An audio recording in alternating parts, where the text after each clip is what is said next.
Hi guys, I just saw The Flash with Ezra Miller and Michael Keaton, and if you want to know what I thought about it and what I think it means for like superhero movies in general, stay tuned. Hi guys, it's me, and I went to the cinema.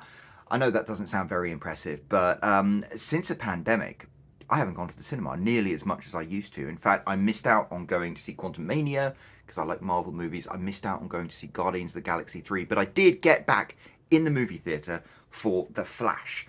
I was really quite stoked by that movie because it had Michael Keaton coming back as Batman, the Batman that we know and love from 1989. So I was like, it's kind of an interesting concept. So for Father's Day, my kids and I all bundled up and we went off to the movies, and it was a brilliant movie. The Flash was a brilliant movie. It was practically perfect. I sat there, and from the very beginning of it, I was just transfixed. It was wildly entertaining, and it was a really satisfying movie as well. There were parts of it that just blew my mind. There was one bit in the beginning, like right up in the beginning, where the Flash was saving babies.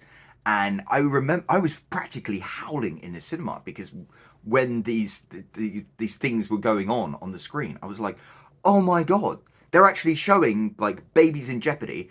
How is the Flash going to save them?" And obviously, you know, they're not going to start killing babies in a PG movie, but it was a really wild ride from beginning to end, and I loved it. And the biggest criticism I have of the Flash movie is the fact that I loved it. The DC extended universe has been trying to keep up with Marvel for years, and they really worked at it. They had like Henry Cavill as this wonderful Superman. They had Ben Affleck as a brilliant Batman. They had Gal Gadot, who was born to play Wonder Woman. They had Ray Fisher, who, if you've seen the Snyderverse cut of the Justice League, was just fantastic as Cyborg. They've got Jason Momoa as Aquaman, who finally makes Aquaman like make sense. They've got Jeremy Irons as Alfred, and they've got Ezra Miller, who was a really good Flash, really entertaining. And then everything just collapsed. You know, the movies didn't do so well in the box office, and Henry Cavill went off to do something else, and Ben Affleck went off to do something else, and then they made a different Batman movie, and it all kind of collapsed.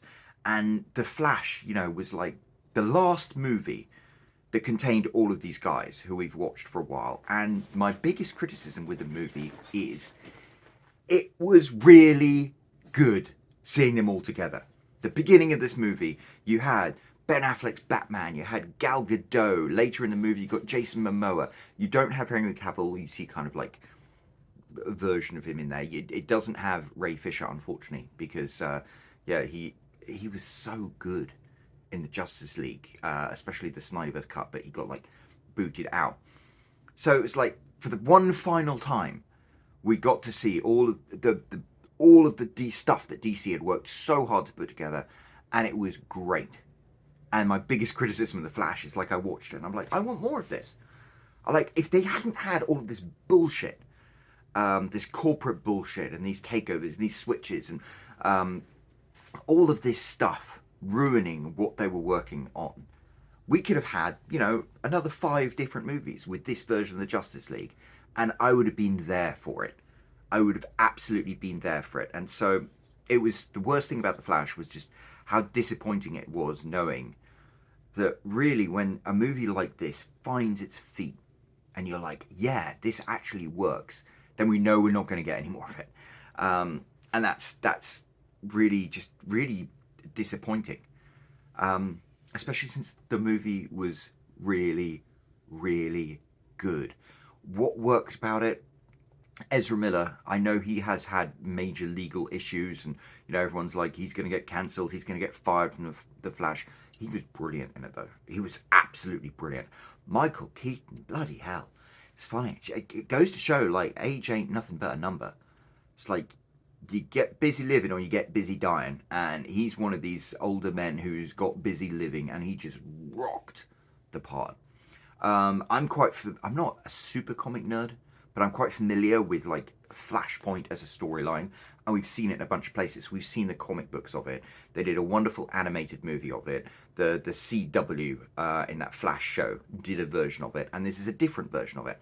And as a storyteller, I love this. I go nuts for this because it's like, look, we've got the same story told 4 different times, and they told this story with the Flash movie, and it was familiar, and the really important elements of it, and you know that we're talking about multiverses now in both Marvel and DC. Like, there are core canon events that make the story what it is. So they had those in there, so it was a familiar story, but at the same time, they messed things around and they changed things around, and it worked really, really well. And like the big twist at the end, we kind of saw it coming, but at the same time we didn't, because we've seen different versions of it in different versions of the same story, and it was satisfying and it made sense.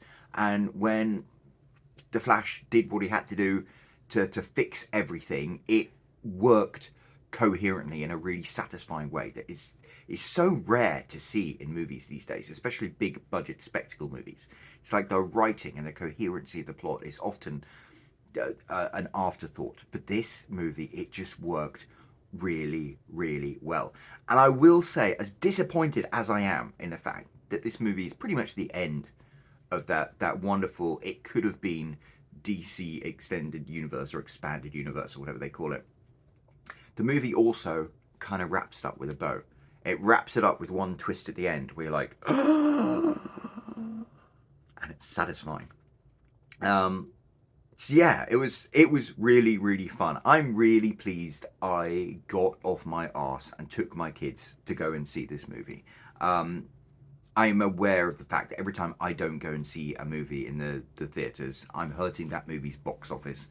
And if I want Warner Brothers and Disney to keep making the movies that I want to see, I have to support them by going to the cinema. So I'm pleased I went to the cinema to support this movie, and I hope it does really well, and I hope maybe it causes the folks over at Warner Brothers to like take a step back and be like, maybe we shouldn't be so quick to burn everything to the ground. But I think, unfortunately, to quote Austin Powers, that train has sailed. James Gunn has come in, they're recasting Batman, they're going to start it all over again. So I guess it's kind of the end. But look, it wasn't entirely consistent, but for that brief span of time, we folks here got a really cool run of like the Justice League and Superman and Batman hanging out, and Wonder Woman and Aquaman and stuff. They're like an inconsistent but really, really nice little canon of movies. And yeah, The Flash was the perfect way to wrap it all up with a bow. I know they've got Aquaman 2 coming out, and I don't quite know where the other movies it all fits in with, but they did a really, really good job. So if you're remotely interested in Superman movies, or superhero movies still, and I know we're kind of oversaturated, if you want to see one superhero movie this year so far, I would definitely go and see The Flash. I really would. It was really, really good. And it leaves me a little bittersweet about the fact that, you know, they're not going to make any more movies in that particular DC universe, but they did a really good job. So, yeah, thumbs up from me. And that's all I can say about it, really. So, I don't know. If you've seen it, let me know what you think down in the comment section below. If you haven't seen it yet, get yourself to the cinema, grab a big popcorn, get yourself a soda. Don't drink too much of the soda because it's quite a long movie. I peed 3 times and I think I missed a couple of cameos in there. But it's definitely worth seeing. Anyway, those are my thoughts on it, and I'll be back with another video very soon. Until then, ciao. I'm Roland Hume. I've sold 67,000 copies of my books. If you want to find out how I did it, I've got the link right here you can click. And otherwise, don't forget to subscribe. I've got more videos coming soon. Thank you.